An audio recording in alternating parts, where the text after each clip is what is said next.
Hi, my name's Lori and I'm with Fry Family Farms. I wanted to do a video on gluten-free prepping and prepping for financial security. I see a lot of prepping videos and prepping shows and hear a lot of people talking about prepping. And in a lot of ways, it almost makes me feel like when it comes to prepping, I have to remain in the closet. Because then I'll be that Fruit Loop. Because when people think of prepping, they think of prepping for nuclear war, world wars, flashes that come from the sun and disable all electronics, etc., etc. Now, I'm not saying that these scenarios couldn't possibly happen. And that even if there is a 1% chance of them happening, that you shouldn't prepare for them just in case. But I think you should be careful on, number one, how you do it. And also, you've got to consider that there's other reasons why you should be doing it that have a more immediate benefit than preparing for something that may have a 1% chance of actually happening. For example, one of the reasons I got started in prepping and long-term food storage is 3 of my kids have celiacs, which means that they cannot consume any foods that contain gluten. And I noticed that when I was looking into long-term food storage that you could purchase and just keep on your shelf, I was unable to find anything that was safely gluten-free for my family. So I, of course, came to the conclusion that this was something that I was going to have to do myself. And then also there's the financial aspect of it. Okay, well, if I'm going to start preparing long-term storage for myself, at least the 72 hours, what is the benefit and how can I work it so that it works into my life, and so that it doesn't only benefit me in a shit hit the fan situation where it benefits me now, and it benefits me tomorrow, and it fits into my life. I, for one, I'm a mother of 4. I homeschool 3. 1 goes to public school. I own 2 businesses. My husband works full-time. He works alternating 12-hour shifts. We're busy, normal people. And I wanted to make sure that this didn't add another job, and also that it didn't financially take away from what it is we're already dealing with. The financial crisis that we're going through as a nation right now. You can't afford to suddenly start making changes that are going to financially drain you and not give back. And we also had to consider, what if the power goes out? Trying to prepare food on a daily basis that's gluten-free, it requires power. So how can we make sure that if the power goes out, we can feed our children? How can we make sure if a water main bursts in our home and we've got to shut off our main supply of water, and it takes a couple of days to get them out here, and it takes a couple of days to fix the problem? How can I make sure that in addition to the cost of fixing that water main that's broken, I'm not going to have to incur an additional cost to go to the grocery store and buy a buttload of water? With a little bit of forethought, you can use your little empty 2-liter buckets or bottles and wash them out as you're done with them and fill them up with water and store them, and then they will be safe drinking water. I also live in Washington, so it seemed foolish not to get rain barrels and connect them to my rain spouts and collect water. It's a resource that's readily available to me where I'm at, so it would be silly not to consume free water. And there's also been situations where we've had droughts, which is kind of ironic because, again, I'm in Washington. I'm in the Seattle, Washington area, and yes, we have had droughts where we have been instructed that we are not allowed to water our plants, and we're not allowed to water our lawns, and if it's brown, flush it down, and if it's yellow, let it mellow. So also having these rain barrels make it so that my vegetable and fruit gardens can still be watered even if there's a drought, and I'm not going to get arrested for it. Also unemployment. That's something that, although you hope it's unnecessary, you should always plan for. That unemployment check is going to put you in a situation very often where you're going to have to choose between paying your bills and feeding your family. If you have prepared term storage food, I'm sorry, I'm getting over a cold. If you have food in your long-term storage and you have a bulk supply of it already on hand, you're going to, reduce or eliminate you having to choose between paying your bills and feeding your family. You don't want to have to lose your home because you chose to feed your family. There can be many other things that absolutely will occur in your lifetime, in addition to the things I've already stated, like major illnesses, major repairs that financially take from your monthly budget, a death in the family, and you want to make sure that if these things happen, that food is taken care of, because, again, you want to avoid situations where you're choosing between bills and feeding your family. There's also some prepping skills that I think everybody should have. I don't know about in other regions, but I know out here in Washington, we hear all the time about people going skiing and getting lost in the mountains. A hiker's been lost. Somebody got swept down the river and nobody knows where they are. Well, it can take days, if not weeks, to find them. If you know at least 3 edible plants in your region, and if you know how to either get to a source of water that's drinkable, or how to literally take garbage and make your own drinkable water with the things that you already have in your surroundings, in addition to making shelter to keep yourself warm, your chances of survival are almost, indefinite. So I think those are important skills to have. God forbid you ever have to use them, but how much more brain space does it take to learn how to get water out in the wilderness, 3 edible plants, and how to stay warm? So I think that that's important things that you need to consider. Now also when it comes to, prepping, especially food, not only, because like I said, my family has celiacs, so I have to make sure that it's gluten-free. I made it myself, so I know that it is. I also know what's in it and how it was prepared because I did that. A lot of people will talk about the increased cost that you've got to have these thousands of dollars to put into equipment to be able to, start your prepping.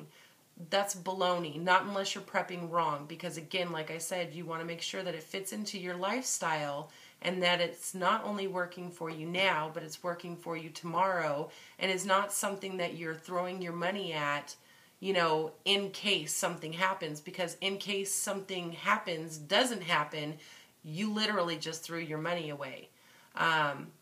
So, I've chosen to go the route of dehydrating, and pressure canning, and some other methods as well. It literally cost me $173 to start, to get my cans and to get my pressure canner. And within the first month, because first, of course, I had to test it to see, is this going to be more work? Is it going to fit into my lifestyle? And is it going to cost me? So my first month, I wanted to see, energy-wise, what am I spending? I assumed because the pressure canner cans at a higher temperature that it was also going to require a sustained higher temperature on my stove. It does not. It cans on, once I get it up to pressure, it cans on low. And also in addition to that, I'm doing my pressure canning in the wintertime, so it's also serving to warm my home. So I'm not seeing anything fluctuating on my power bill. It's kind of like what I'm spending on heat is now being replaced with what I'm spending on the canning. In addition to that, I can buy things in bulk. For example, I just did spaghetti. So what I did was I was already making spaghetti for dinner. So it didn't take any additional work really to make a bulk batch of the spaghetti sauce. Then I put them in their cans. I stuck it in the canner, got it to pressure, and left it alone until it was done. Waited for it to cool, take it out. And it's really not a lot more work. And for $9 is what it cost me to make that dinner for the night. And in addition to that, I was able to can 10 quarts of spaghetti sauce for $9. So right now, my food cost for my family is averaging between $200 to $300 a month, and it is because I am able to purchase things in bulk, and what I'm not able to use, I'm able to store long term, and then we're rotating these things out and using them in our family's daily meals, because I want to make sure I'm spending the money when I have it and doing the work to preserve it, so that when I don't have the money, I have the product. And so it's really working out wonderfully. I highly recommend it. And in addition to that, you can dehydrate. And I like to, with a lot of my dehydrated stuff, I like to dehydrate it and then grind it because it works fabulously in soups and mixes. So what I have here is this is 4 whole stalks of celery that has been dehydrated, and then what I do is I stick it in my coffee bean grinder and it grinds it up pretty darn good. And then I can, very easily put that in soups, use it as seasoning, and it also takes up very little space, as you can see here. It went from 5 stalks of celery to 5 stalks of celery, and this will definitely last eons longer than those 5 stalks would have lasted in my fridge. And I also have the ability to, I have fruit trees. I also have fruit and vegetable gardens. And when those are in season, I use those to barter with other people that may have meat-producing animals. And I can barter, I can sell, I can use, and what I'm not bartering, selling, or using, again, I can dehydrate it or can it, and then I have it available to me when it's not in season. So I'm not going to the grocery store paying through the nose for produce that's, not in season. I was able to obtain it when it was in season and preserve it. And I also have 6 laying chickens right now. We're going to get 6 more in the spring. And right now with their egg production, I am able to not only consume their product, which is organic, free-range brown eggs, but I am profiting $42 a month off those chickens. So they're pets that my family would normally have, but these pets are not only giving our family, chickens are a riot, they're a hoot, and they are also very social. So they're great pets to have for the kids. The kids are doing very well at taking care of them, and if you don't take care of a chicken, they will let you know, so they tattle if the kids aren't taking care of them properly. And in addition to that, I'm able to consume what they produce and sell what I'm unable to consume and make a profit. We also have 2 ducks, 1 male and 1 female. We use and sell some of their eggs for baking. That part of it doesn't really give us too much of a profit, but it helps us to pay for the food that they're consuming. So it kind of helps them feed themselves. But in addition to that, because we have a male and a female, we are also able to hatch eggs, which takes 28 days. And then in 13 weeks, they're market size, and then we're able to sell them for $15 to $25 for meat ducks.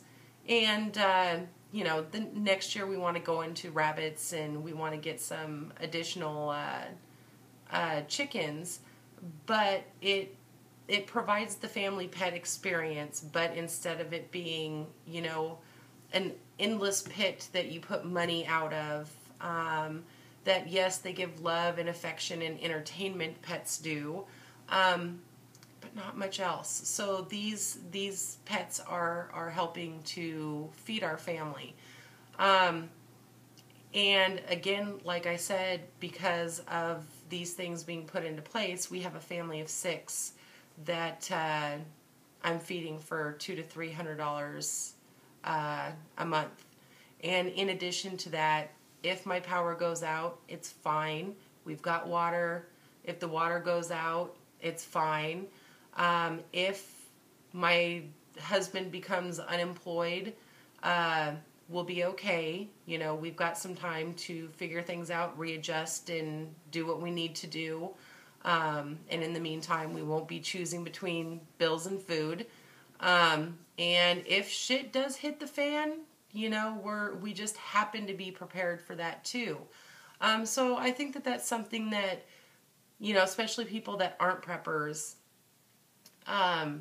need to take into consideration. Prepping isn't about thinking about the worst case scenario and having it happen. It's about taking control of your life, your food, your finances, your family, your home, and being secure in that, because we're not relying on somebody else to take care of it, to provide it for us. We've taken that into our own hands. And, if the supermarket closes tomorrow, it's not going to be an immediate devastation for us.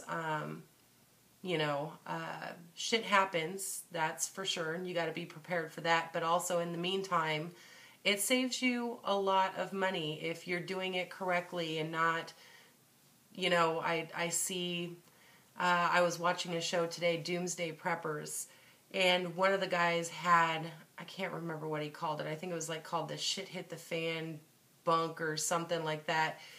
It was shelves upon shelves, and it had all of that dry food that comes in those great big tin cans.